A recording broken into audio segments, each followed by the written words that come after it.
Patrick Cooch from the Carlton Footy Club. You listen to the Coaches Panel. Dane Zorko here from the Brisbane Lions. Jason Johannesson from the Western Bulldogs. Luke Parker here from the Sydney Swans. It's Rory Sloane here from the Adelaide Crows, and you're listening to the Coaches Panel. Max Gorn, Melbourne Football Club. This is Nat Fyfe from the Fremantle Footy Club, and you're listening to the Coaches Panel.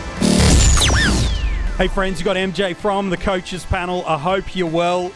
That is it for your multi-buy rounds for 2023. They are in the rear vision mirror. Thank goodness for that.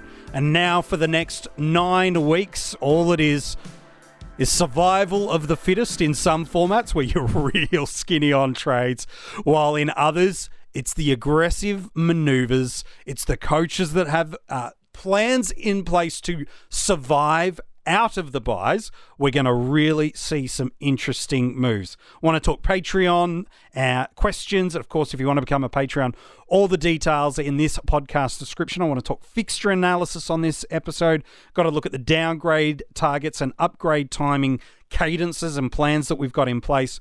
Trade priorities, and I'm not just talking about players, but strategies. And then in a moment, we're going to look at the 6 teams that are off their AFL bye. Now, every team is available with no more structured rests. Going to talk through all 6 of those teams. Before we get to that, going to introduce you to the panel on this episode. Right throughout 2023, you've come to know and love him as the MVP of fantasy footy. MiniMonk, hello, mate. How are you? Yeah, I'm not too bad. How about yourself? Yeah, no, I'm doing very, very, very well.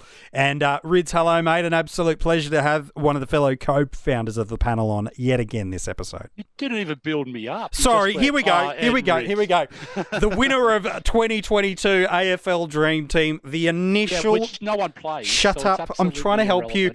The man that first put the idea in any of our heads to actually start the coaches panel, and the man that is single-handedly coaching everybody through every great move ever since the dawn of time, Rids.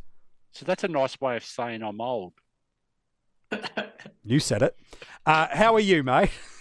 I'm very well, thanks, Mark. Good, man. I'll work on your intro for next week. All right, boys, there's a fair bit we want to get through on this episode, like we have been since we've been working our way through teams coming off the bye round. We've been often starting these podcast episodes looking at teams coming off the bye. Let's talk about Carlton. And so, MiniMonk, we'll start with you. We know that there are lots of great fantasy content creators, websites, social media handles, podcasts, videos. It's an incredible time to be consuming fantasy footy content because there's more content creators out there from ever before. Interestingly, across the community, there's a number of players that are getting a do whatever it takes. And so we talk about Carlton and the do whatever it takes. It does seem to be more in the AFL fantasy and Dream Team community, more so than SuperCoach, but a lot of Doherty or bust has been the commentary. He's been pretty good since coming off the bye, or not the bye, off his injury break. But is it Doherty or bust this week? Well, no, it's never one player or bust. But there's a narrative behind why a lot of people are looking at Doherty. And it's because a lot of the round 15 defenders had their bye then that people wanted to bring in. So most people left a defensive spot open out of the round 15 bye. He's the one that a lot of people see as being the top 6 defender. But alongside that is that price tag. He's 900,000 in AFL Fantasy in Dream Team, and in SuperCoach, I think he's in the high 500s. He's an expensive player. Yeah. And we have talked about this a lot this year. It's going to be very hard for teams still to finish. I mean, if you're one of the few teams that has a completed team in AF, where you have 22 genuine premiums that you have no issues running on your field week to week, you're in a super luxury spot because there are not many teams in that same position. It's very, very hard to be in a position where you're rolling out a player in your D6, your F6, your M8 are players that you're very, very comfortable with. So Doherty is a player that, he's a really good target. He's probably a top 6 defender in AFL Fantasy from here until the end of the season. He's probably, in that 4 to 10 marker in SuperCoach as well, which puts him in the market for being someone you could consider. But it's never one player or bust. If you can get to him, great, but you need to look at what's going to be happening with your team in 2 to 3 weeks' time, because if you've got someone in that 600, 700K marker that you need to take up to a 950K player.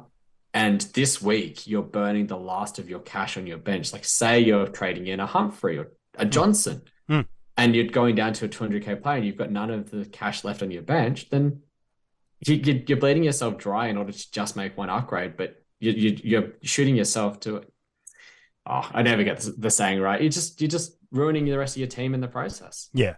It's a fair call, and I want to unpack that thought a little bit later on about this idea of ensuring the development of our bench hygiene that Rids has been really strong at talking about for us over this past month or so, while not at that same point sacrificing our potential scoring output on field. It's a tough balance, but we want to get to that. Rids, while we're talking about Carlton, Sam Walsh, really when he came back from injury, couldn't have been more impressive. I think he was averaging 114 in AFL Fantasy and 110 in SuperCoach over those first 7 games coming back from injury. But over the past 3 weeks, anything but that. 91 in SuperCoach, 76 in Fantasy. He is over the 35% forward threshold at the moment. However, there's 2 weeks to go. What's your thoughts on trading into a potentially cheap Sam Walsh? Why not? Really, all year, all we've done is talk about value. It's been the absolute buzzword, especially in AF, but we've seen AF influence DT and SuperCoach more and more as the years have gone on. Sure. And, someone like Selby's probably driving a lot of that, with his top 10 finish last year in SuperCoach and having won AF, the years gone by, and he's supporting both. Yes. We've given advice and everything else.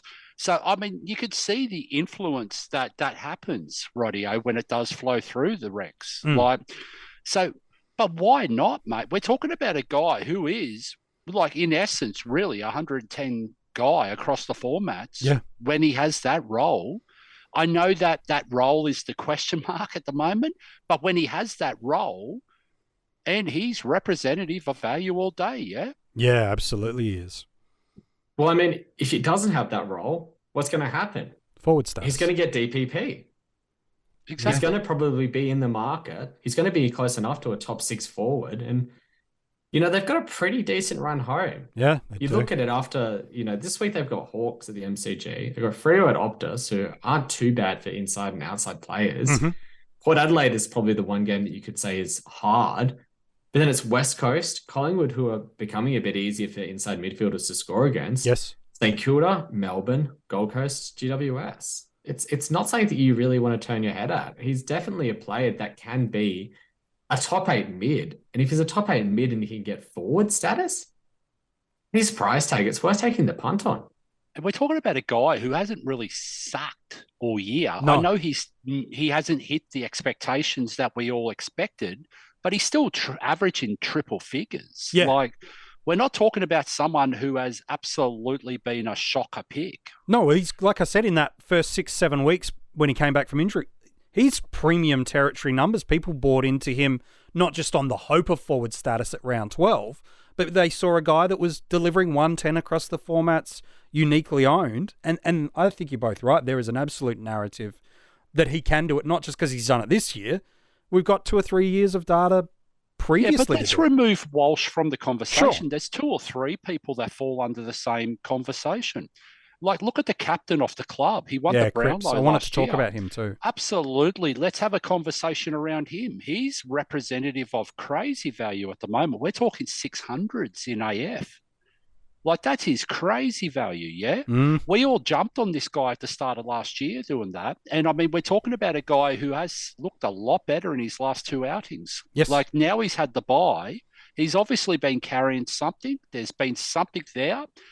He's looking a lot better. He's definitely someone that represents value across all the formats. And have a look at one more guy, Nick Newman. Now, we're all looking at Doherty as an option. Nick Newman is a lot cheaper, but can go at pretty much the same potential score-wise. Now, his role is the question mark around this, whether he needs to lock down, whatever that ballpark is. But at the end of the day, he's got potential to pretty much get within a 5-10 point game average from what Sam Doherty can at a lot less dollars. So it all depends on the we talk about risk profile, and I know MiniMonk drives that whole thing of your team and everything else. But, I mean, we've seen already, okay, the round hasn't hit yet, and we've already got an Elliot Yeo that's going to cause a major headache for a lot of people out there. Yes. And we haven't even started the round yet.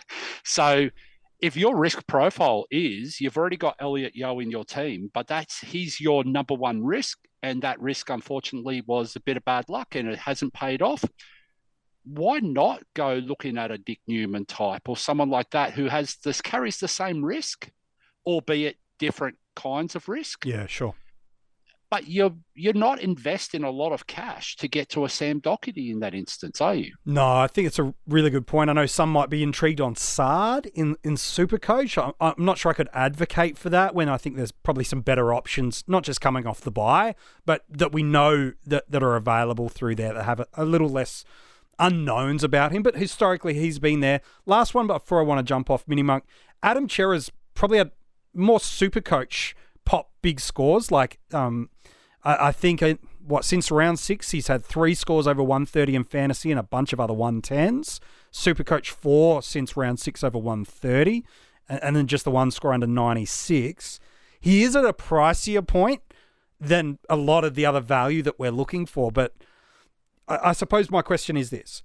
If value isn't what we're chasing, but we're chasing ceiling and we're chasing ownership, low ownership potential, if we're chasing the packet and we're not too worried about the cash reserves, is a Chera the type of player that could work for us given proven 130 ceiling and very low ownership in the top few teams?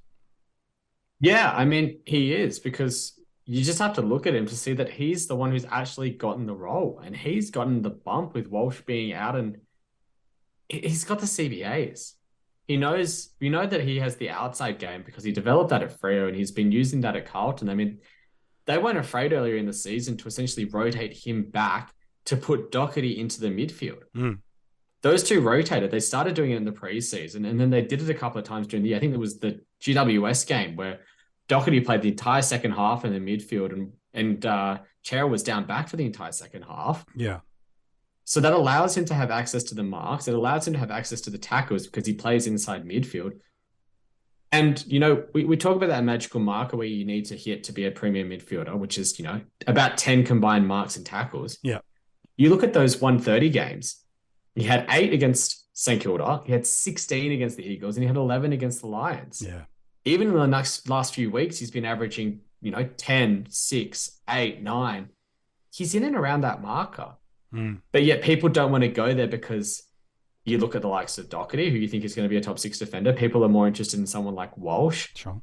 Or they look elsewhere in other teams. But he could match it with the top 8. He's been sneaky good. There's only been the one real bad game in the last 10 weeks, which was a game against the Dogs. Well, and he only attended 17% of centre bounces in that game and played halfback to that game that you alluded to. So in the vein of that, let's jump over to the Giants then, and maybe I've got a bit of my boys goggles on it, Rids. Oh, boy. But Josh Kelly maybe fits in that same category too, does he? Of high ceiling, low ownership. Is Josh Kelly a viable trade-in, even though he's just come off a hammy?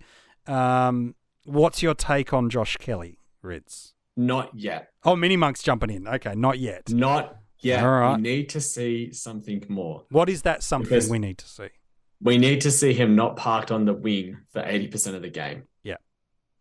And I think it's just as simple as that, because we know that he can be a great player when he has the role. And he only needs about 50% of CBAs to be able to do that. He knows how to find the ball. He can find the space. He gets involved in the +6 chains. But he's been out for 4 weeks with that hamstring. They've given the role to Ward and to Callahan to an extent as well. Once we start to see that rotation come back where Ward and Callahan push outside and Kelly pushes back inside, then by all means jump on into him. All right. But you need to wait. Fair enough. Rids, you got a take on Josh Kelly, or can I throw another player to you? No, well, see, I think there's a lot to do with too many mouths to feed with GWS in the midfield right now. Yeah. So until they tighten that midfield rotation, I just would be very hesitant trading into those guys at the moment.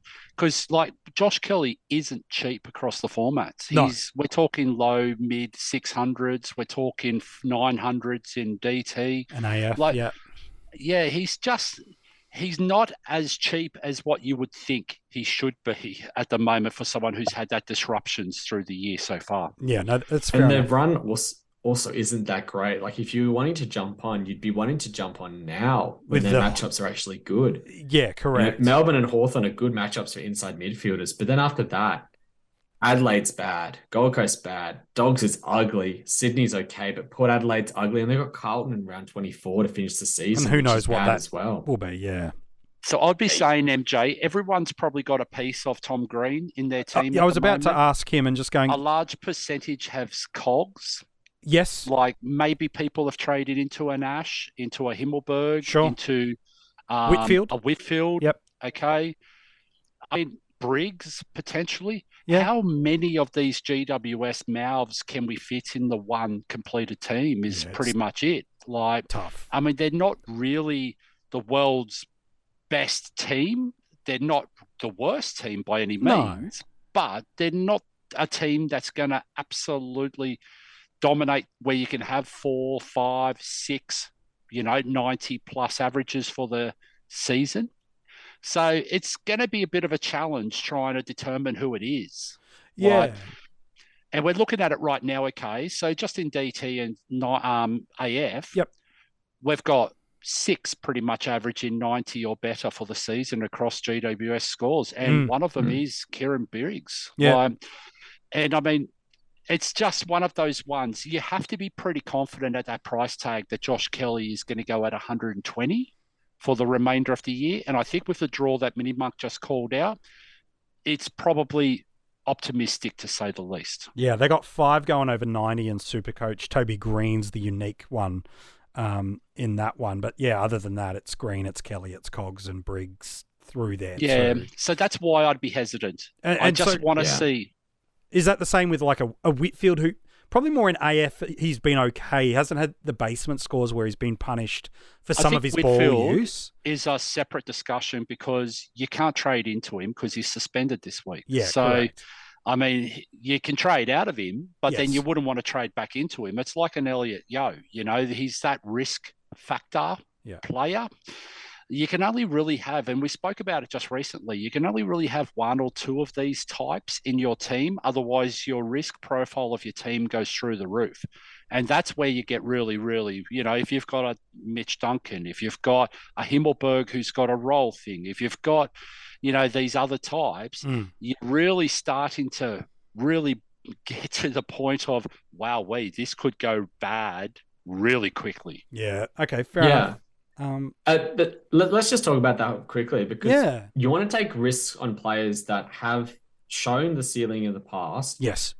But it's not just that you need to consider. You want to be taking it on because they've got a price tag that's appealing to you and they might have a run that's appealing to you. That's why Yo was such an interesting pick last week because he had all 3 of them. He had the ceiling, he had the role, and the run was bonkers.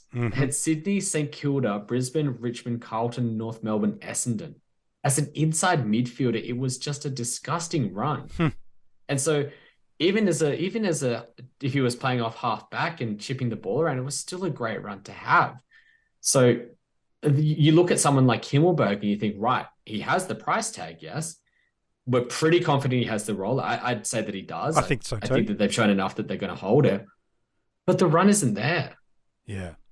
The run is just not there for you to be able to take that risk on. Like if he's all you can afford, then by all means, you should go up in cash. He's a stopgap for a couple of weeks.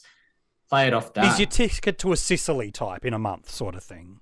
Exactly. But if you're looking for someone at that price tag, look at someone like a Keys instead. Yeah. Like it's just look for that as well. Look for the role, look for the price tag, but look for the run. Don't just get blinded by what he's done in the past. Look ahead and forecast what they're going to do in the future. Now, the other thing is, which I was going to say now when you take it back to Kelly and Whitfield, they have injury concerns or body issues or whatever the risks are. Sure. But they've also got a price tag that doesn't match the risk. Like Yo last week or the week before or whenever it was, 100%, he was a buy all day at that price tag. Now, we all know the body risks associated, but someone like a Kelly or a Whitfield, you're actually investing a lot of coin into that risk. And that's where you really, really, really got to be careful, yeah? Yeah, no, that's a good shout. Let's talk about North Melbourne. Surprisingly, still quite some relevant guys to go there. I want to talk about Harry Sheasel because I know a lot of people have moved off Harry. I want to throw this thought out. Can you trade back into Harry Sheasel if you've moved off him? Because the fixture's quite nice in patches. The role, especially with no Aaron Hall, is really quite nice. There is, of course, the concern as the season is gone, they experiment and they play him centre forward, which is where he was drafted as a type of player and may at some point move back there. But my question to you both, we'll start with MiniMonk on this one because I want to get both your takes on this. Can you trade back into Harry Sheasel after you've already traded him out? Yes, you can. It's as simple as that. But it's about timing it because it is not for the next 2 weeks because as we've just talked about, the fixture isn't great. They've got a couple of really tough matchups the next 2 weeks. They've got Adelaide and they've got the Cats. Now, the good thing is this 2-week block gives you time to see what they're doing because they're getting all the cavalry back. They're going to actually be able to play who they want to play in their desired positions.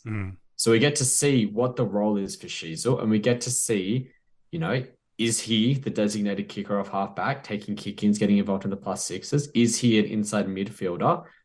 And that allows you to make a decision from there because I think if he's playing as an inside midfielder pushing forward, I'd be less inclined to trade into him. But if he's playing off halfback and there's no Aaron Hall and Jack Zeeble gets forced to play a bit more of a lockdown, a bit more of an accountable role, then count me on for Harry Sheasel. Yeah. Your takes, Rids, on Shees? All I've got to do is highlight the round 18, 19, 20 fixture. Please, and that is? Yes. All I've got to say is Hawthorn, St Kilda, West Coast. Doesn't that say enough?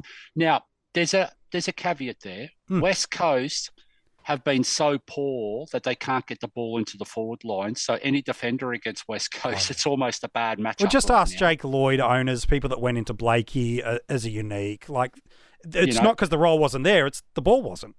No, it's exactly right. So you still got to rely on the opposition to be good enough to get the ball into their forward line. But if you're looking at worst case scenario where Sheasel may go into the midfield, may go play a bit forward, that's still a good run. Terrible matchups anyway for that.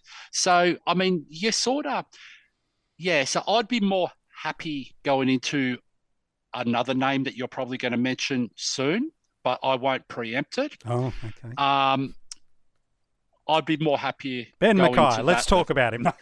Bailey Scott, yeah? The one that you talked about as we entered the buyers, Rids? Yeah, that was a good one from you, Rids. Who was that? Bailey Scott. I think I spoke about him a few months ago. You did, actually, yeah. Maybe not now, but certainly then it was excellent. Not anymore, but are we going to talk about the elephant in the room? Talk about the elephant. Yeah, go for it. What are you? I think he's absolutely primed, Like, if we could just get... This is the whole price tag per the body risk discussion earlier. Yeah. We're just having the same discussion again. But with a different player. And again, remember, start of the year, 108, 123, 91 in fantasy, 143, 155, 102 in SuperCoach. Yeah, but MJ, let's not beat around the bush. This kid can play. Oh, he's a stud. He's an amazing player. And he's a fantasy stud when he's up and going. We've seen enough glimpses of it. Yeah, last year and this year. We just haven't seen that long version of it yet. But we only need 8-9 weeks of it, don't we, anyway? We don't need a 22 games. Isn't it? And he's priced to be according for, he's priced well for the risk of the body in that aspect. Yes. But there's another midfielder as well that probably needs to have another discussion in Jai Simpkin. Yeah, I wanted to talk about him. Yeah, I'm sure you had him on the list, but the fact of the matter is, really, we can have the same discussion with both of these guys. Now, we just mentioned the round 18 draw. Hawthorn, St Kilda, Sorry, West I'm on Coast, Melbourne, bicycle. Essendon, Richmond, Gold Coast after this challenging next 2 weeks. Yeah, I think it's very, very friendly. So I think if you're absolutely looking, and we're talking about cash generation issues, especially in AF this year, we've got a lot of red dots and they're mounting. We could just see last night, Lohman has been added to that list. Yes. Okay. The fact is, we're not learning the lessons of mistakes made prior. And the thing is, it doesn't matter whether it's logically correct or sound making those trades, but the mistake is we're still jumping on rookies who are at very best not as job secure as some of the rookies that started the season, like a Harry Sheasel. Yeah. Okay. So they're always going to smell vesty this time of year, yeah? Any rookie that's been introduced into the team will smell vesty. Yes. It doesn't matter, like, whether they're great, whether they're a high draft pick. Look at the Essendon boy, Tasatis, who's potentially going to get a game at some stage. Very soon, yes. But he smells vesty, yeah? Red and He's green. had an interrupter, yeah. It doesn't matter which one it is. That's why I've sort of say they smell vesty. It doesn't matter if they're green. It doesn't matter if they're red. We saw last week just what happens when guys come back from long-term injuries. We saw Mills. We saw Weller. Yep. They got vests to manage their time loads. Yep. Like it's just the way that it's done these days. We've just got to adapt to these sort of situations. But we can't keep trading into these guys who are cheap to free up cash so we can get the best of the best and pay the top dollar. Because guess what? Luxury trades are coming up. We don't have any cash to make luxury trades, MJ. Yeah, it's true. You had something on that, MiniMonk? If we talk about LDU, we're talking about players that you want to hunt for. As I said before, you've got the role, you've got the value, and you've got the run. Look at what he did in the back half of last year. 127, 145, 108, 113, 68, 111, 129, 90 to end the season AF. Yeah. SuperCoach, 124, 149, 110, 104, 68, 119, 141, 95. Yikes. At his price tag, he is worth the punt because he has the role. We know that they're going to play him as an inside midfielder. He has the run and he has the price tag because of his injury interruptions earlier in the season. And the best part is, as we just talked about with Harry Sheasel, you get 2 weeks to look at it. You get 2 weeks to make the decision, and then you can jump onto him. Yeah. Yep. It's pretty fair. MJ, there's one other name that I've sure got you've three got on more your I list. want to talk about. But I just want to talk about one, so I'm going to take over. Oh, what a surprise. It's Tristan Cherry. Oh, fine. I want to have a chat about him because he is getting closer. So that's an interesting conversation at some point in the season, talk to me especially about if he comes this. back and plays a game or two, full game, Yep. like he started this year, and he proves that the body's back to, close enough to 90%. I don't think he can ever be 100% after a nasty break. But he comes back, geez, he's going to be cheap across the formats, after a few games back. So I'm curious about that because a lot of teams won't have that luxury to even consider that notion. And the reason I say that is without a Darcy Cameron sitting at R2 or a Briggs at R2 that they traded off of an injured Sean Darcy, the vast majority of coaches are now locked into a premium combination of rucks. Most popularly, but Marshall MJ, and that English. doesn't mean that you're locked into it for the season. Correct. Though, So talk to me then about you're not saying you should, but you're advocating for the consideration of trading out of one of those two guys. Help people understand how they're not potentially hijacking your I team. believe, that it's not making trades that's the mistake, because you know what? The outcome of the trade is going to be the outcome of the trade, and that's going to dictate whether you see it as a failed trade or not. Sure. It's not exploring these possibilities when deciding on your trade options through the week. Yes. That's the mistake that the coach makes. Yeah, that's now, advice. What does that free up of cash do for the rest of your side? And we've only just seen it recently with Briggs, Yeah, he Darcy came to back, Briggs. was And amazing. I know it's a totally different conversation with Price, Sure. but we are talking about a guy who's shown a bit in Cherry Radio, but not exploring what that does in luxury trade season, especially in a format like AF.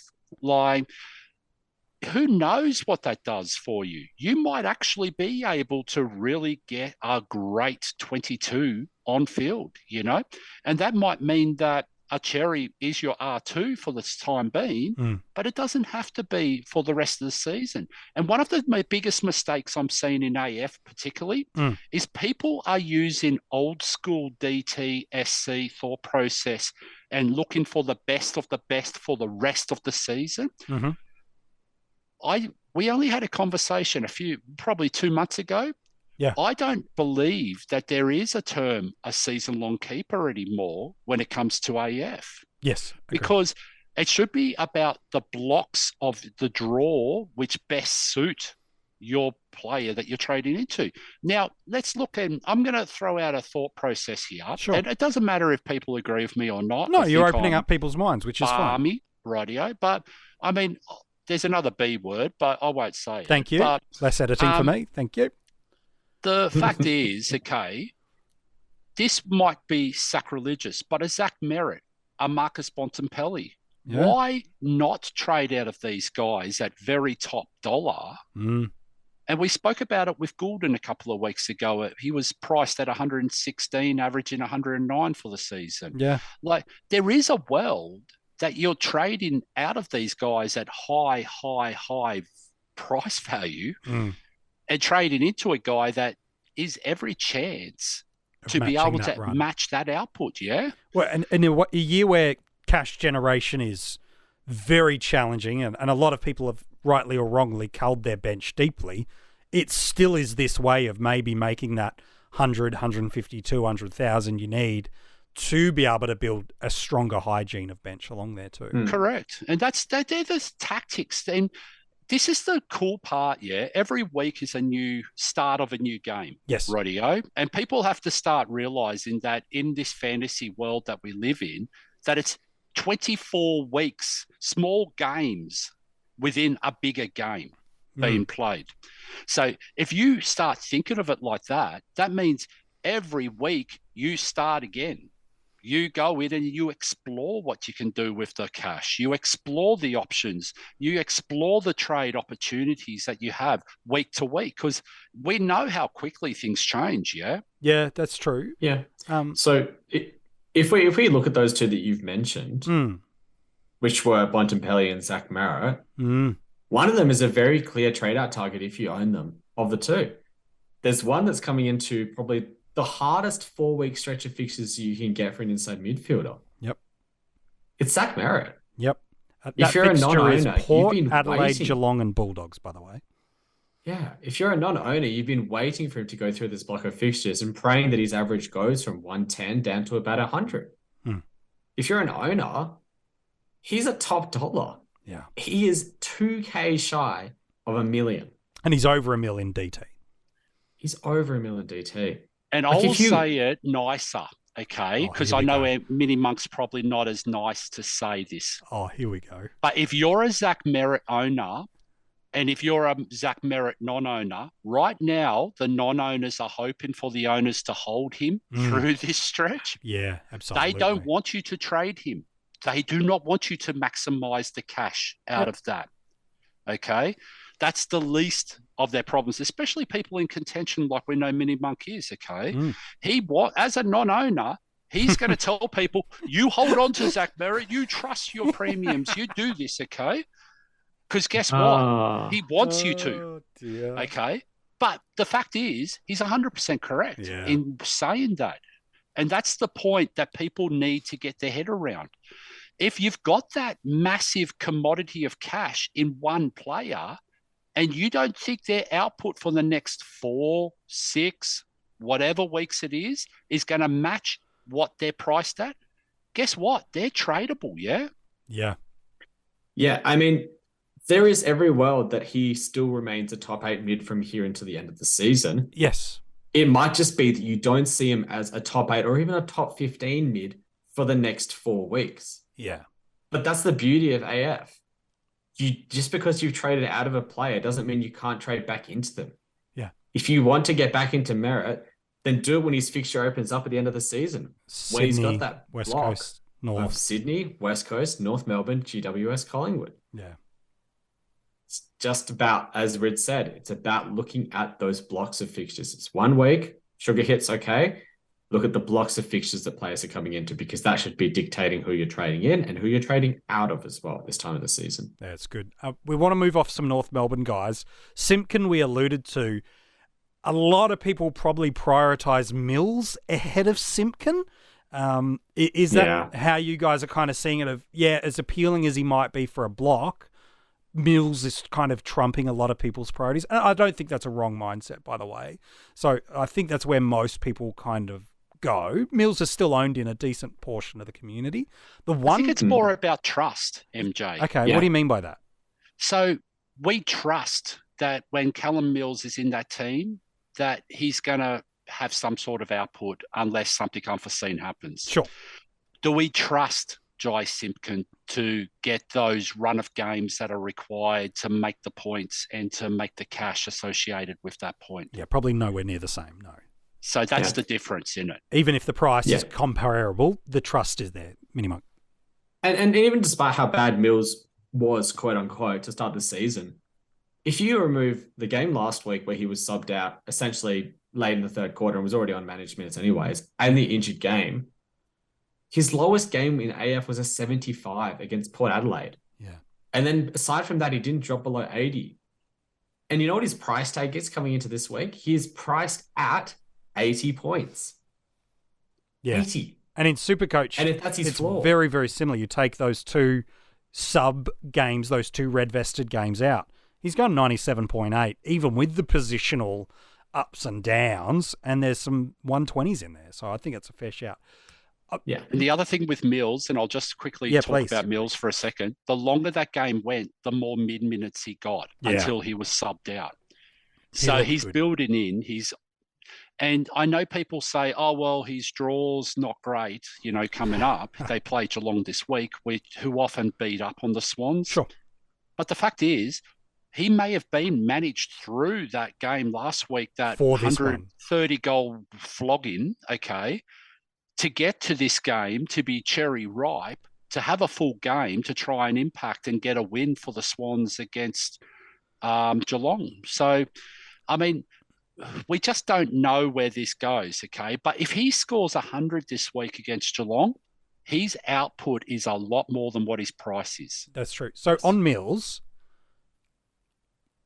a lot will plan for him next week. A few jumped last week because it was the best they could get and they were trying to maximise 18 on field and hope that they got a good matchup against West Coast. And I just want to say, coaches who did that didn't make a bad decision. I agree with that comment. So my thought is this. We know he's got another 20 to 50K, depending on the format you play and ultimately what he scores, of cash to fall away.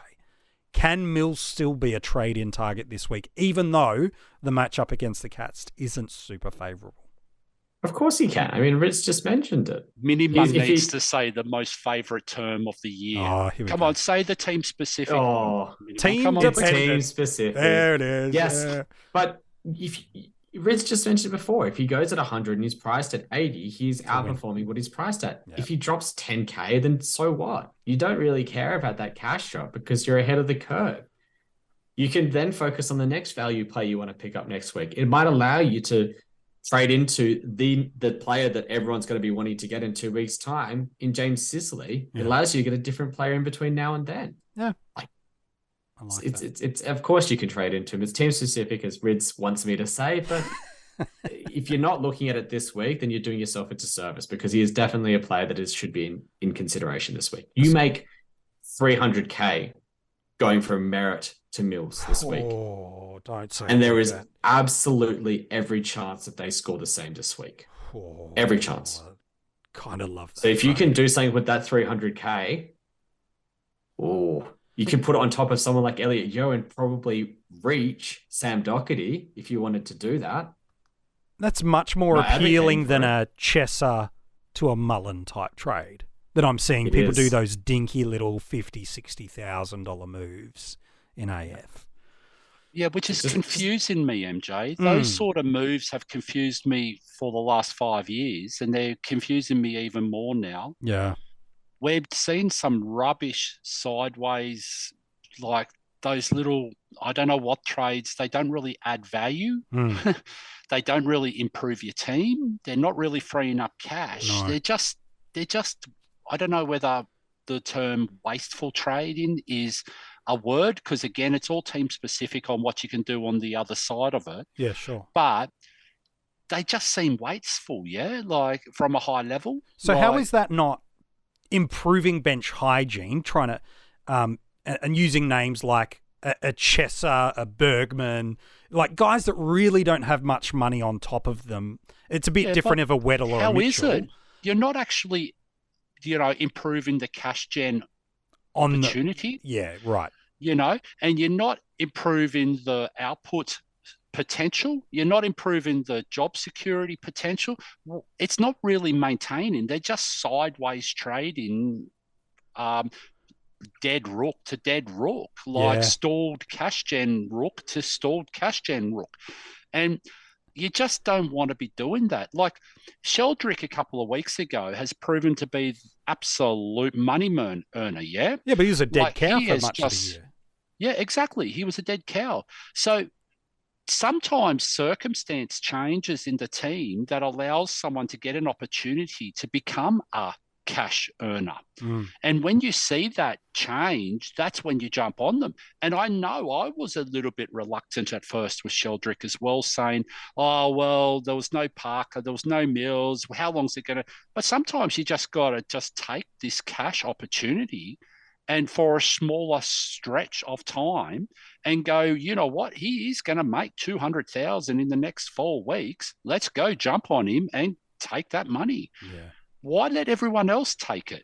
I don't mind that. You just be so reluctant to actually not explore that possibility. I love it. We're 40 minutes into the episode and I've still got 3 teams to get through before I even hit some of it, but you boys are dropping some nuggets. Quick thoughts on Taron Thomas, lads? A play? No, thanks. Yeah, I just don't think this, and we talked about the price being associated for the risk, but I don't think this really aligns yet, because we just haven't seen Taron Thomas do this for a sustained period of time outside of when he was playing that halfback role a couple of years ago when he had a bit of a run, or what was a half forward role, I think it was. Yeah. And he actually had a little stretch there where he showed he could do something. Yes. I just haven't seen it, and I don't trust the role. I don't trust him. I just want to see more. Yeah. Yep. No, the cavalry is coming back. Yeah. He's going to get a bit of mid-time, but not much. It feels like you're jumping on a roller coaster blindfolded, and you might get lucky with a couple of good ones, but really you're inviting some pain in your life. I agree with that. Let's talk about Port Adelaide. So many people, Connor Rosie. So I'd like to fade on a conversation with him for now. But for those... What's wrong with Connor Rosie, sorry? Nothing's wrong with him. I'm just fading on him in terms of high ownership percentage. Okay. And the vast majority of coaches at the upper end have him. But there is a portion of highly ranked coaches that don't own Butters. It's not a big amount, but it's there. And for those that haven't had Butters, have watched him take the season away from them. Now, there's multiple reasons why they didn't get him. They might have not trusted the body. They might have had other issues that they've had to navigate. Those are 2 perfectly valid reasons for why you didn't do it 8 weeks ago when it was. Okay, so can I argue what you just said? Like, if they're highly ranked, then he hasn't taken the season away from you yet. No, I understand that. So talk to me about the idea of trading back into him for those that feel like he's taken the season away from them, because I agree he hasn't, if you're still highly ranked. Yeah, so it's all about that matching that dangerous, unique option against others. And we've had this conversation again. It all depends on what your team focus is. Now, if you're a league matchup and you've got 4 teams out of the top 8 that you're likely to play against in finals and they own him and you see him as the most dangerous, then there is a possibility that matching that awkward head-to-head matchup will be in your benefit Sure. if the rest of the players in your team are much stronger. Sure. Now, that's why it's, again, team-specific, but the fact is, it really does matter. Like, if you're high-owned, ranked right now, and you don't own him, then guess what? He hasn't actually hurt your season. Yes, of course, you might be a little bit higher ranked than whatever else if you jumped on, but you didn't. Okay. And there was other trades that meant that you stayed in contention at that point in time. Yes. So it would be crazy to me to go trade into a guy who's at very high priced for his output, very high ownership, unless you see it absolutely being detrimental to your chances of winning a comp. Right. Yep. So we talked a second ago about Essendon having a tough run of 4 games. Yes. Port Adelaide have 4 tough games in a 5-game block. They have Carlton, Collingwood, who's a relatively good matchup for inside mids, but can be a bit tough at times. Yep. Adelaide, Geelong, GWS. If you don't own Butters, and same if you don't own Rosie, it's a play to just not get onto them. It's a play to just wait. It's a play to try and go for someone who might be a top 6 forward instead. Potentially like a Sam Walsh, who could pick up DPP. Potentially a Jackson McRae. Potentially a Bailey Smith. Just think about it. Like, you don't have to go for these sorts of players just because they're highly owned, because his price tag is high. Yeah. Chances are he doesn't outperform that price tag from here until the end of the season.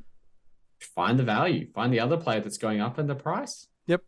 And yeah, just take it on. Like, if you think he's in a unique matchup that you're willing to take on and think you can make ground on the rest of the competition by not owning him, then go for it, because I think it's a perfectly viable play. Yep. It's good. 2 power players, then I want to talk Tigers, Dogs, and then want to get into a few more things. Dan Houston, when he's hot, my goodness, he can score with the best of them, but he's not. Is it coming back to another one of those players that we talk about risk profile and the price not being right? Or is it because his uniqueness is there? So Dan Houston has always been a draw player for me. A fixture. I think a broad bet. 100%. But you got to know when to jump on, and you got to know how to get off. Yeah. Because sometimes you get greedy. Because Houston's the type of guy that's going to suck you in with 420s in a row. Yeah. When the draw's favourable. And then the week after that, you hold him that 1 week to March, he drops a 40. Yeah. He's just that type. He could be the type of player that you punt for in the last round of the season. Yes. Because he has the Richmond matchup, and defenders against the Tigers this year have been hot fire. That's good. So then, Ollie Wines, anybody? Is it SuperCoach only, that play, or no play at all, given the value Ollie we've got? Wines was when I mentioned it about 8 weeks ago. That was the time, because he was bottomed out in price. Yeah. And he's been okay. He hasn't been Ollie Wines of Brownlow year. No. But he's been okay. They had the run at that point as well. They did. You look at Houston scoring during that period. That's when Houston went off the chain. Correct. It's when Butters went off the chain. It's when Rosie went off the chain. Yeah. Basically, the entire Port team went off the chain because they had the run. Yeah. So yeah, I wouldn't be going. I'd probably be avoiding basically every Port player at the moment. Yeah. If you don't own them, don't go into them. Fair enough. You know what? I'm going to throw a Port name out there. Yeah. That it's only format specific, and it's only a certain play. Oh, this will be interesting. And it's Alir. Oh, geez. Interesting. So Alir, I think it may be an AF play. Okay. Now, again, as everyone knows, I'm not playing AF overly serious this year. I'm just learning, having plays and seeing little pockets of games. But his next 3 is against Essendon, Gold Coast and Carlton. Yep. Okay, and he's 400,000. 430K. Yep. He's not expensive by any means. He may very well be that cover that you need for an Elliot Yeo type if you really, really feel like you want to go that way and you want to free up a couple 100,000 to get that other upgrade target that you were going to go if Yeo was playing anyway. I think if you're just having a big swing, fine. I certainly wouldn't advocate for a coach in the top 100 to have a crack at it, but... Well, I wouldn't say why not though, MJ. Well, he's just as Often we likely to give you a talk 30 as an 80. Yeah, that's great. But so what? So was Yo, yeah? No. Isn't it the same risk? Not for scoring potential. No, but there was with a vest. Sure. Injury subbed a game. There was always a risk around that with Yo. Yeah, I'll pay you that. And we traded into him at 500, 600,000. Now, there's no reason why. Like, we're only talking about a guy who's priced at 400,000. How much does he actually have to score to be an okay pick, especially if you're able to get that other upgrade on the other end of it to keep it? Are you saying as an on-field play?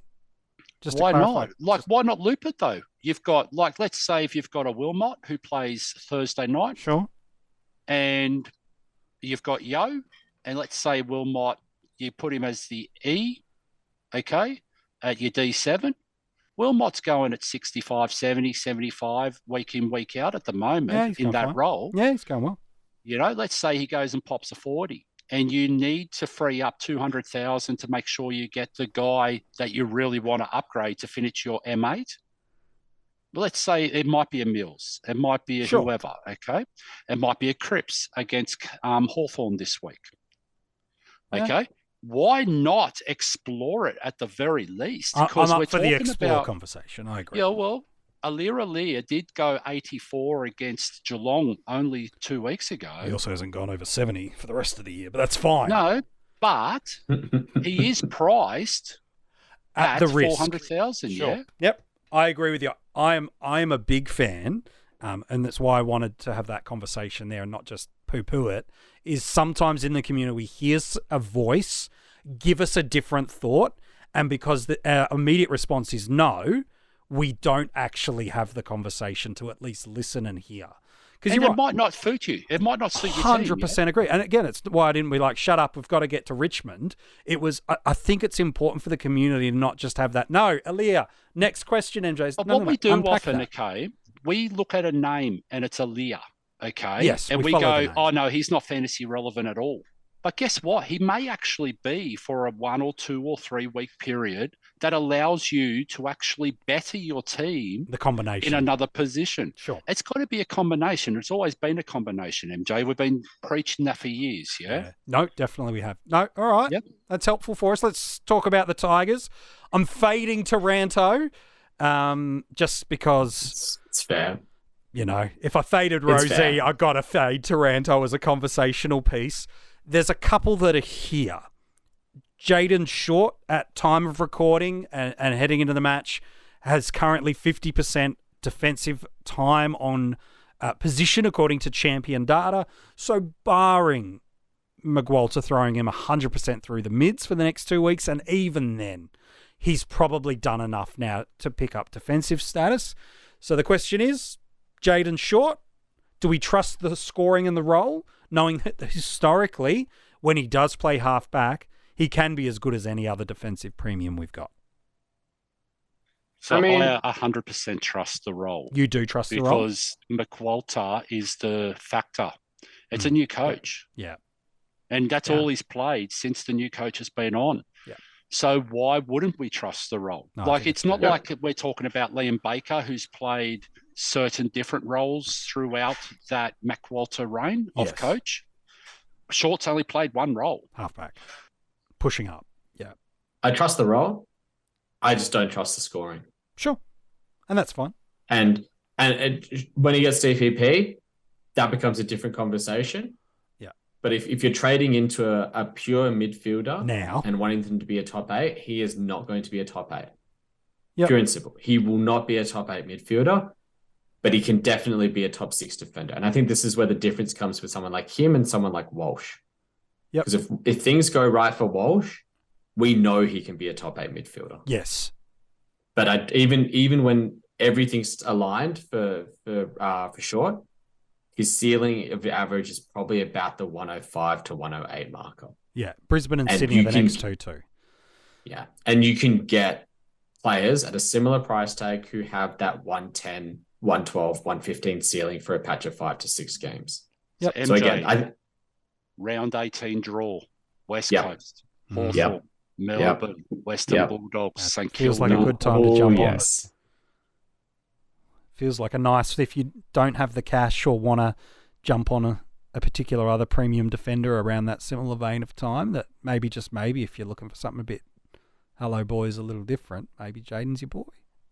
Well, You if want to don't- save 100k Maybe. on the name that everyone will be going for that week? Just maybe. Just pencil it in for when he gets DPP. Yeah.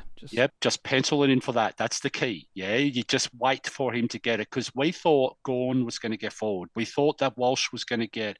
We thought that Short was going to get defence. Yeah. Right up until the last moment, we were thinking, oh, he's right there or thereabouts. Yeah. And guess what? They didn't do it. Yep. So wait for him to get it.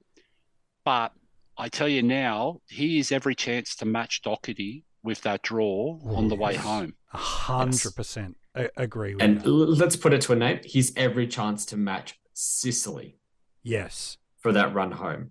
Yes. I Who agree. everyone has already penciled in as the round 18 upgrade. Maybe put a question mark next to it and write Jaden Short next to that as well. Yep. That's fair enough. I'm interested in this one again. Maybe it's using the MiniMonk team-dependent phrase. Anybody interested in Trent Cotchin? We talk about a guy playing a role under a coach. Now, again, a lot of it's inflated by that bigger score of that anniversary milestone game, but his past 2 weeks at least have been reasonable across the formats. I don't know if it's right for everyone because we do have a lot of value. That's the key thing, is there is a lot of value across all our lines. But Rids, you're the Tigers supporter there. It probably is winding back the clock, but Koch tempting for you? No, but his best mate is. Oh, yeah. He was next in line. You want to talk about him then? Yeah, he goes all right. He goes, okay. He's had a few accolades along his time.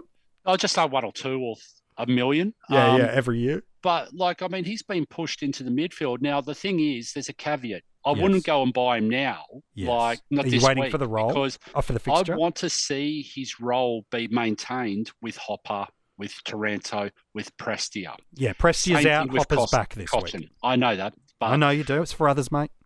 Yep. I want to sit and wait to see what his role is, because it may end up being more forward, because Shea Bolton, the other guy, Same thing. has been pretty useful too over the last period of time. So the Tigers are still a very dangerous team, mate. No question about that. Any other Tigers you boys want to talk about before we get to the Dogs? Should we talk about Nank?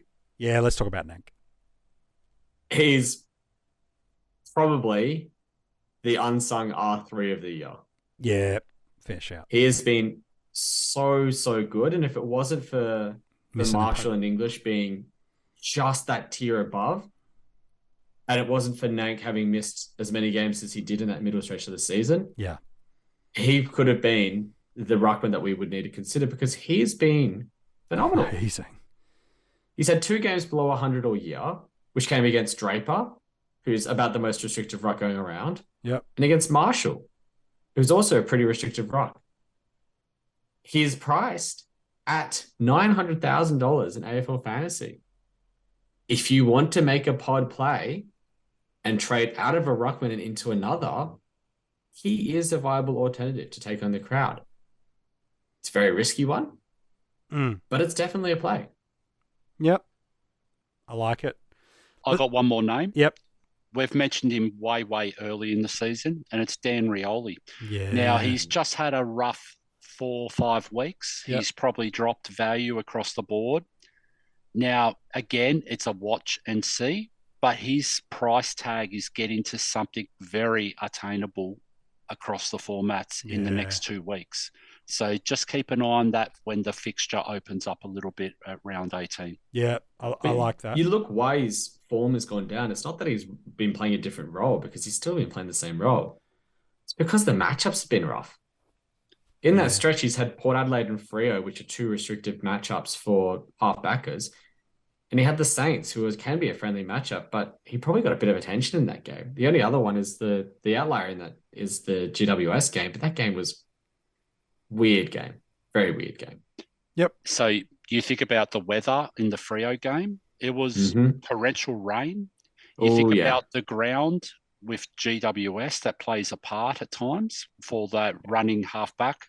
So there are little sections of reasons around those last 4 or 5 games. Yep. But just keep an eye and keep monitoring, because due to those, he's going to be very cheap in the next couple of weeks. That's true.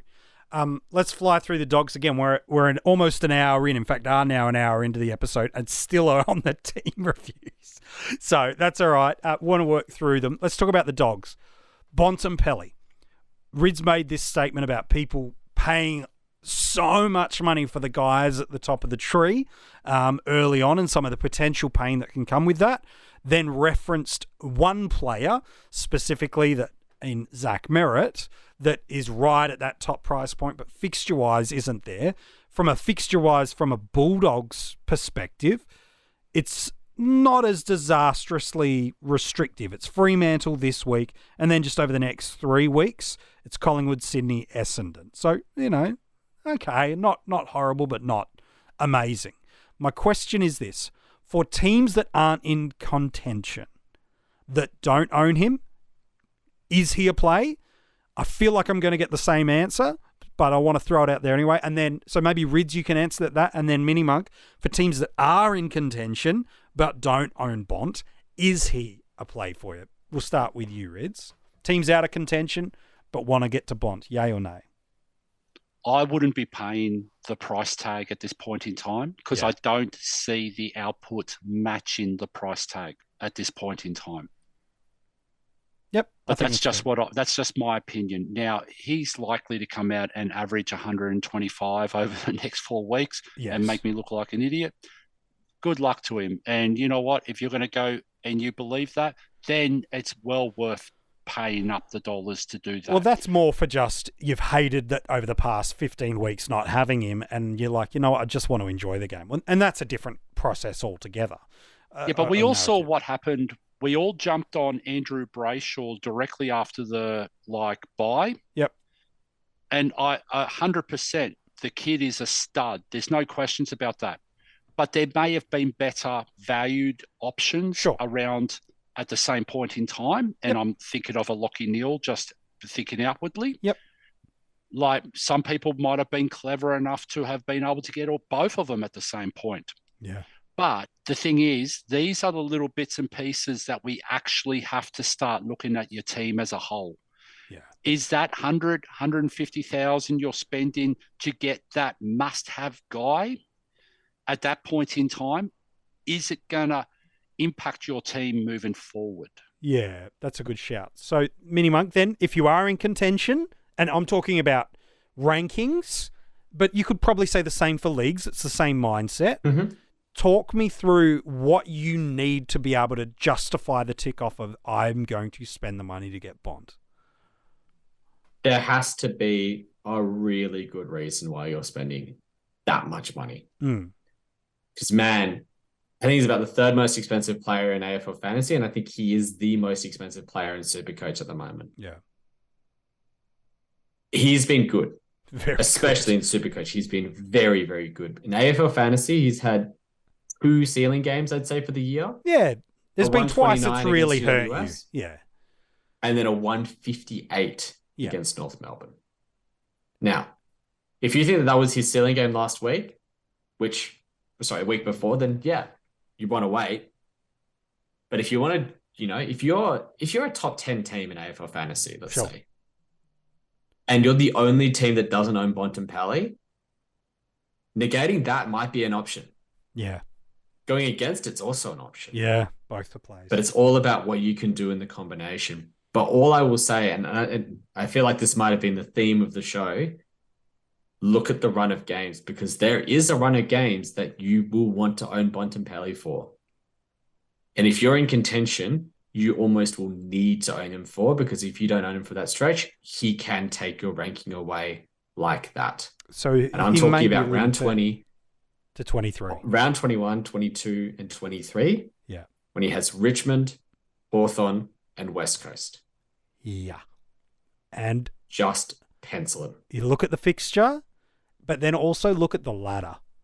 The Bulldogs are not in a position like others that are highly positioned throughout the ladder, and you go, oh, the fixture's great, but look, they might choose to ease him through that patch of heck nah. If Dogs, they should be in finals this year with the list they've got. They are absolutely going for it. I agree. So on that Bont piece, and then Rids, I'll come to you. There are a couple of other interesting Bulldogs. Adam Treloar, Jack McRae. I know there's a pair of defenders we could get to as well in the mix. And dare I say it, even a Bailey Smith.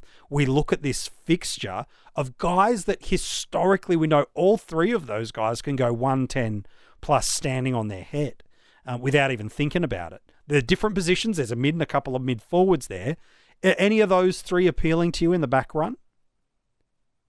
Treloar. Yeah. Treloar massively. He's a top 8 midfielder if he's in that role. Yep. And I think it might be the most slept on player that's been missed this week, but I don't know how people haven't been talking about him. Since he's come back from injury, he's gone 130, 110, 113. He's getting 80% CBAs. He's sub 900K. Yeah. Like, it's crazy. Yes, there's the injury risk, but let's say you're trading an Elliot Yeo, who was an injury risk, who people had penciled as maybe reaching that top 6 defender marker.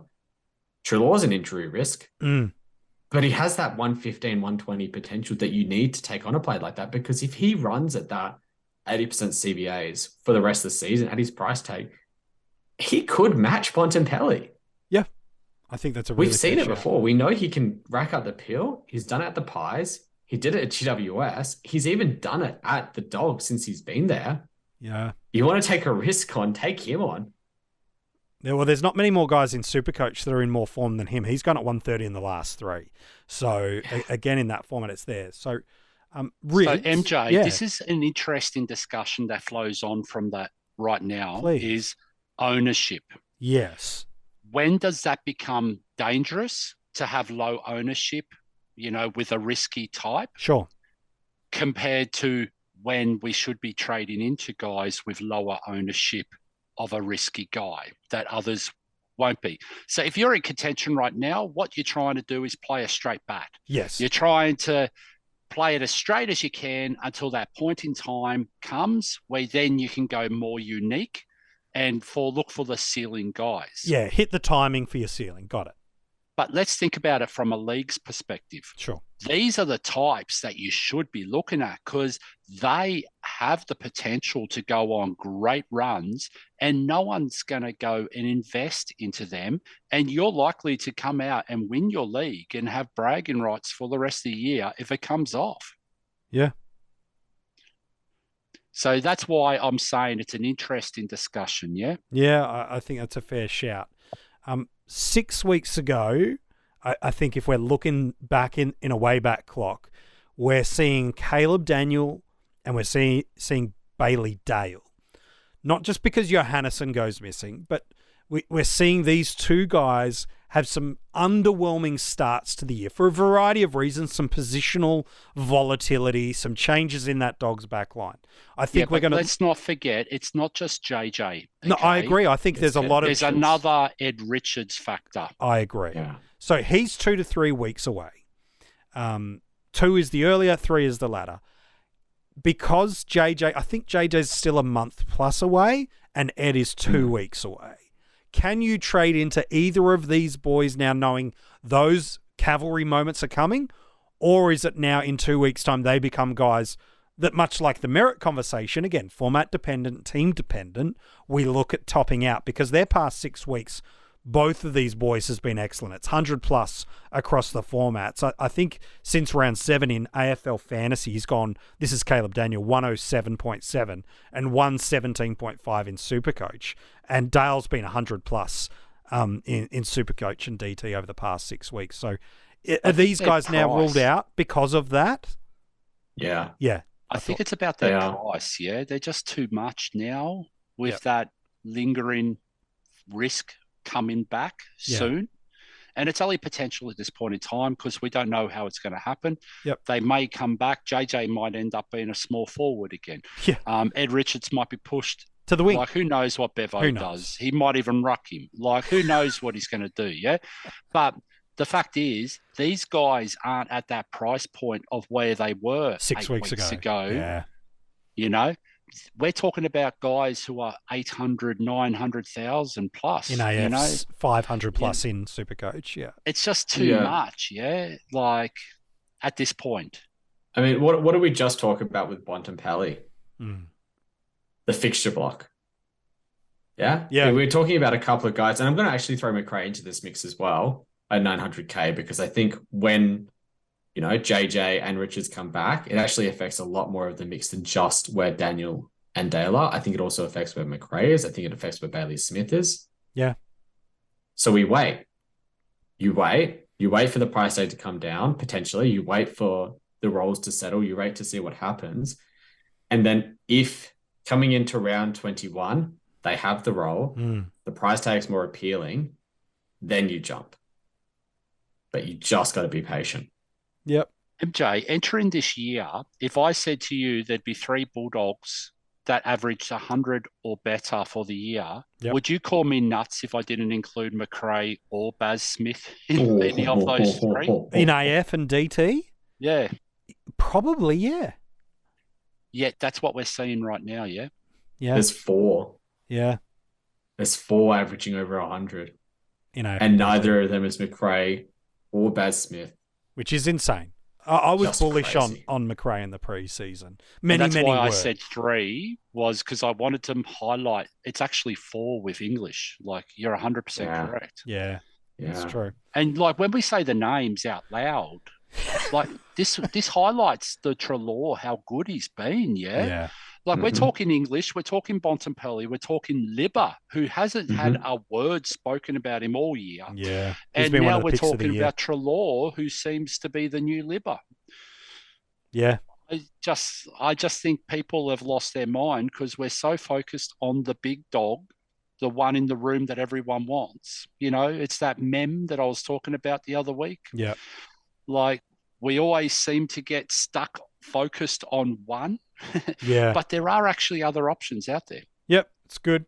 Want to wrap up the episode in about 15 minutes' time, and there's a bit we still want to cover. But quickly, can you talk to me, boys, about the priorities? We've talked about a lot of upgrading targets through the week, and there are a couple of downgrade options that as time passes through Thursday and into Thursday evening, again, at time of recording, we'll get to know some of them. We know Lohman's out. I don't think that's a huge shock to anybody, nor should he be on anyone's field. So I think it's fine. We can fade on him and the thought of him pretty easily. But what should our trade priority be over this next 2 weeks? I know team dependence the answer, but I want to get more out of you boys than that. What's the priority? The upgrading on field, or that bench hygiene that we don't want to lose, and building some great late season depth at the same point? What's the priority? It's all about where your team is. It's team dependent, MJ, and you know me. You know me too well. It might be the phrase of me for the season, but... No, it's by Darcy Cameron. That's the phrase. Oh, gosh. The drum was going. But it all depends. Like, if you have a really high team value, if you've got a few players that are close to that 300K marker that you can scrape that 100K off of, then you can afford to downgrade to a basement player and look to them to loop. Like, you can scrape 120K off someone like Angwin. You can scrape 90K off of someone like Chesser. You can scrape 200K, 250K off of Johnson, 300K off of Humphrey. If you're in that position where you've got a bunch of those players, let's say 4 or 5 of them that you can get 100K off of, then you don't have to probably worry about bench hygiene as much because you've got enough money to be able to finish your team. You've got enough money to be able to get those last upgrades. And when you can flip your premiums and when you start sideways trading, it's not as bad. Yeah.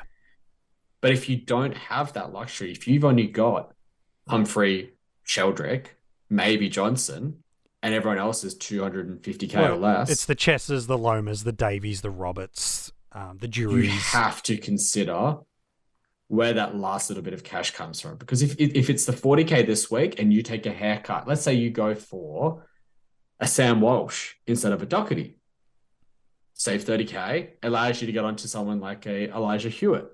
Yeah. Who should stay in the team, should tick over, should make cash. 5 weeks down the line, round 20, round 21, that 150K might be the difference from being able to go up to a Bontempelli or an Andy Brayshaw compared to having to settle for someone like a Jack Steele, for example. Yeah. I think it's a good shout. I want to take the small outcomes. Yeah. I want to talk about Elliot Yeo right now. Yeah, let's have a quick conversation. And I'm just going to make a really, because what we tend to do is we overreact to situations, okay? No. A lot of the large percentage of the world has traded into Elliot Yeo over the past 3 weeks. Yeah, I think it's 15+% ownership pretty much across every format, I think. And we all traded into him knowing the body risk. Yes. Okay, and that's come and become real. Yes. Okay, he's now missing a chunk of football. But guess what? It is team specific whether he's your highest pressing trade out this week. Just because that risk has become real, if you've got a Will Mott at D7, or if you've got those sort of, you do have parachute options to Yo. It doesn't have to be look up. We can look down at times. I mentioned to Newman, that's a sideways type move. I mentioned, we've mentioned Berg a few times, Himmelberg, over the last, he can actually make you money trading down to. Yeah. There are options around this. But guess what? The timing may actually be, you can sit there and watch Will Mott with your D7 with the E on it. And guess what? They're playing Richmond at home this week. That's actually not terrible. Yeah. Why not have that option to explore? Don't just go, well, my whole discussion this week is going to be, I must trade out Elliot Yeo, and the only person I'm going to look at is Sam Doherty. Because you're limiting yourself. Because guess what? That might free up. And that's why I mentioned the Lira earlier, MJ. That might actually enable and empower your second trade to be the trade that you actually make the money points and the cash from. So you just got to be really clever about that. You might have the biggest hard-on ever for Brad Crouch this week, okay, with the West Coast matchup. Why not explore that, yeah? Sure. With a second trade. You might be able to get a Humphrey or you might be able to get a Johnson or a Wardlaw to whatever Brad Crouch. And if you love that stretch of a 4-week period of the Brad Crouch draw, sure, why not explore that? It doesn't have to be Yo's risk has now become real, so I must trade him out. Explore all our possibilities. Otherwise, you're doing yourself a disservice. Yeah, it's good. You know who else plays early this week? Angus Sheldrick. Mm-hmm. Same thing. If you have 7 defenders with Yo, why not see how Sheldrick performs? Yeah. Why not see how he goes this week? And if he performs well, then you can look to hold Yo, chuck him away at D7, take a score and DPP your way out of it. Yep. But if he performs poorly, then trade Yo. And guess what, MJ? The options. That's 100% right, what MiniMonk's saying right now. Yeah, but don't go expecting 110. Don't make that's your well factor. You know what? He's still a rook. He's still got his full team in there. Just manage your expectations and go, well, you know what? 60 might be enough because it might only be a loss of 20 points for that position, but I can make 40 in the other trade. Yes. In bettering your team. It's a really nice pickup. I think you boys are really helping a lot of people unpack a few of these things. Talk to me a little bit about this fixture that we've alluded to a little bit. We've talked about these players and runs and things like that. Is this a common mistake? Because we have unpacked some upgrade targets and downgrade targets throughout this episode. But I feel like before we get to our Patreon questions, I just want to stop on this idea a little more around fixture analysis over the next 9 weeks. We talk about it a lot at the front half of the season, and it feels like in parts it gets completely forgotten about. And so, MiniMonk, there's some fixtural things. There's obviously some great websites and some tools that can help out there for people, but what are some common mistakes you're seeing that people are making around their fixture analysis? They look at the team and not about where players are scoring against that particular team. Right. That might be the biggest mistake that I see players make, because I think we've alluded to it a couple of times through this episode. The Eagles are a very easy team to beat. Mm. But you know who scores really well against the Eagles? Midfielders and forwards. Yep. Because the ball isn't down back. You know who scores poorly against the Eagles? Defenders. Halfbackers, general defenders, wingers. Yeah. Because the ball just doesn't get out of there. It just goes from the center bounce straight through the middle, straight into the inside 50, straight into the arms of the key forward who kicks a goal. Yep. This might be the simplest thing ever. Look at matchup charts. There's a great website that does it for you in DFS Australia. Yeah, they're guns. Has it all there. Beautiful guy. I need to buy him a couple of coffees because I have used this site more than you would believe this season. Yeah. So, and it's interesting. It's really interesting because what happens, and sorry to cut you off there, was this site is so amazing, okay? You can filter it for the last 5 games to the last 10 games, Correct. okay? A lot of people don't actually use that tool. filtering at all. So what often happens is teams do have, like, let's say Richmond, for instance, okay? So if you look, there's a change of coach. There's a little bit changes and tweaks of game plans, whoever it is. You need to actually check to see whether the trends for the last 5 games still match the 10 games. But people are just defaulting straight away to the year 10 view. all the time as well. Yeah. But the fact is, there's little chunks of nugget gold, mate. Like, let's look at Carlton, okay? Yeah. The position that scores well against Carlton is actually wingers. Same with St Kilda. Like you won't ever pick this up if you're looking at a whole team point basis because it's actually specific to a position. And if you're trading out a guy that plays a wing because, like, let's say Callahan earlier on the year, and his next 2 is Carlton and St Kilda, why would you be trying to trade him out when his fixture has opened up for the position he's playing at that time? Yeah. So this is why it's so important, yeah? Yeah, it's good. And you both talk about not just the last 5, but then the growing trend. MiniMonk's dropping nuggets, and so's Rids right throughout this episode. He talked about Collingwood. They're giving up over these past 2 to 3 weeks way more points to inside midfielders than they had previously, the 5 or 6. So it's this evolving part of the game that the community and coaches that pick up. It's not just the year trend, it's the 5-week trend, it's the 3-week trend, it's who they're playing in that trend of games too, that does sometimes load the dice. So it's good. And I'll tell you how easy it is, okay? And this is the site, and I want to really promote the site because there's such amazing resources out there that people, for some reason, don't seem to utilize and then don't understand how to utilize them. Yeah. Like, let's look at Collingwood, okay? If you put on the last 10 filter, okay, for inside mids, what you just highlighted, we're seeing a plus 2.85. In AFL Fantasy. Mm-hmm. Yep. This is AFL Fantasy. Yep. In the last 5, however, it's now a plus 8.79. So it's a massive swing that you've just highlighted. Yet if people are looking at Collingwood from a team aspect, they're still very restrictive from a team aspect. Yes. You won't see those little shifts that are coming through now. Yeah, that's good. MiniMonk, you had something on that? What used to be the best matchup in fantasy, the one that was talked about for about 2 years, even as earlier as this year. Do you know the one I'm talking about? Defenders against the Dogs. Defenders against the Dogs used to be the matchup to target. And it was for about 2 years. And it used to be great. And it was great at the start of this year as well. Do you know what's not great anymore for the Dogs? Defenders against them. Yeah. These sorts of sites allow you to get that insight before it filters through the community, because I think I heard it as recently as 3 weeks ago. Oh, yeah, I'm going to hold this player for the matchup because they've got the Dogs in 3 weeks' time. 2-3 years ago. Yeah.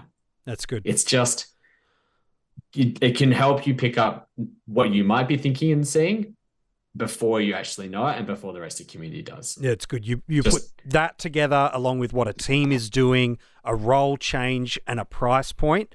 These are the kind of resources you put those things together, and it's how, this sounds like a hindsight call, it's how Butters was one of the picks of the season, because you had the role change, you had the price point, you had the fixture, And then you had the trends of who they were coming up against to score for midfielders, and it was tick, tick, tick, tick, tick.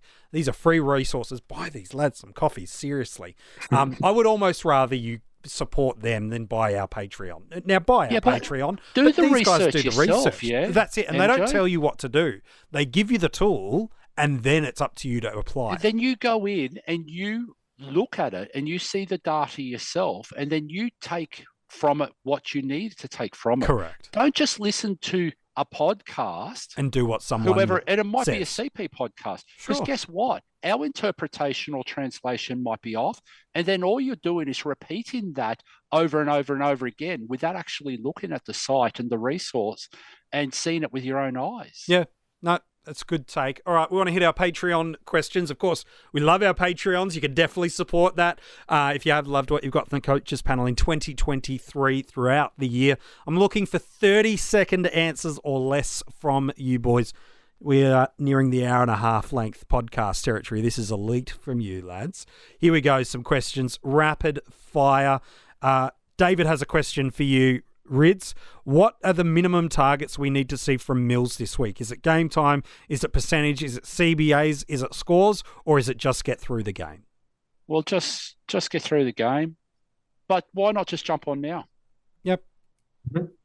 Why set yourself stupid limits and then stop going to the guy that you've got a gut feel about? Just jump on him now. Yep, I'm all right with that. Corey's got a SuperCoach question for you, MiniMonk. An interesting one. What to do in SuperCoach if Sam Walsh gets forward status, but I've already got a completed line? Does that change a reason not to get him? No, it doesn't. This is why we have a few extra trades for later on in the season, because if 4 weeks goes by, he picks up forward status, and he's got a better run than one of your other forwards, so he's got a better run than someone like Stephen Cornelio, you can flip cogs to Walsh at that point. Yep, I think that's fair. A good long-time supporter and friend of the Coaches Panel, Ian McRae, question for you, Rids. In a limited trade formats, I've held Oliver and just brought in Yo last week. Ouch, ouch. The season's shot.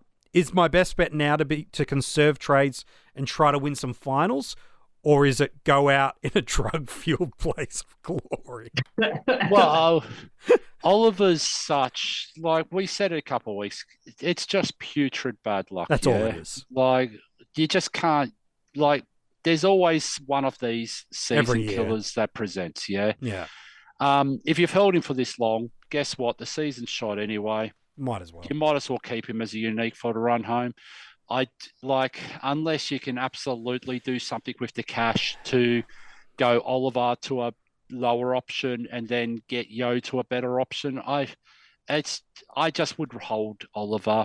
And people will want to own him in the last month anyway. You don't have that problem if you've got him. Yeah, it's limited trades. If you only want to use one trade, you've only got very, very little money. Just go to Himmelberg and just hope for the best. The season's over anyway. Who cares? Yeah, there you go, big fella. I hope that works for you. David's got a Dream Team League question for you, MiniMonk. It's very focused on that. Darcy Parish, he's bringing up, is certainly going to be a cheap option for us in a couple of weeks' time. We've already talked about that run. We know immediately it's not great, but then opens up to Sydney, West Coast, North, Giants, and the Pies. It would mean if he gets him, though, it means he's missing out on the likes of a Track, a Kelly, a Crouch, Milliver, Oliver. What's your take on Parish over some of those boys? If it's a leagues focused, yeah, he is. I like the Essendon run to end the year. Yeah, that last 4 or 5. And if you're looking for a unique to win you a league matchup, who has ceiling? Who has 180 potential? Parish. Parish does. Yeah, he certainly does. All right, last 2 questions. And you could throw the C on him, MJ, if you're absolutely desperate in a grand final. That's the important one. Yeah, I think that's a really important capture. Corey's got an AFL fantasy question for you, Rids. What's the best strategy in AFL fantasy to climb up to 5K or higher for the rest of the year in rank when your team is finished? How do we differentiate our team with some picks? Any thoughts, Rids? That's the next stage of my learning, is when to go unique to maximize your rankings. So that's something that you're going to have to play around with yourself to understand that better.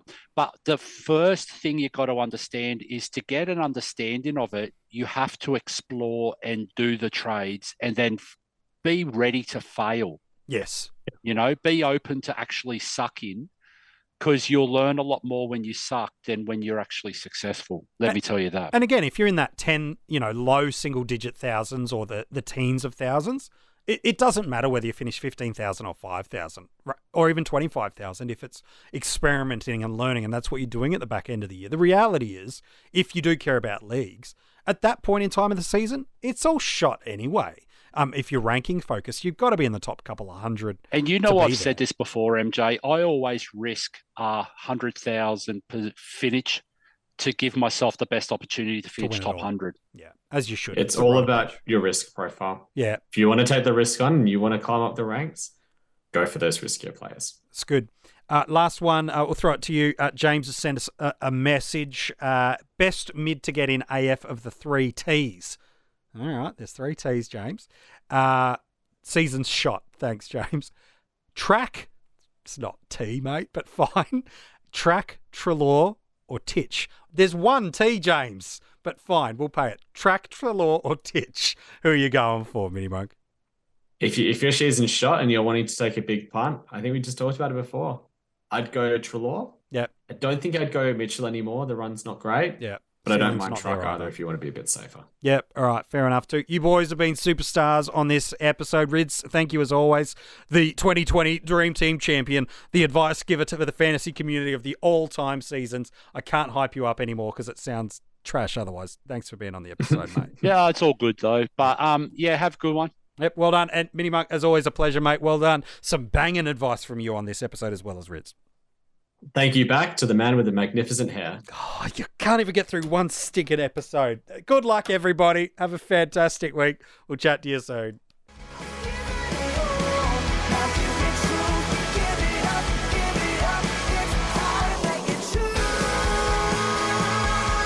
Are you actually there, MJ? Oh, that's all right.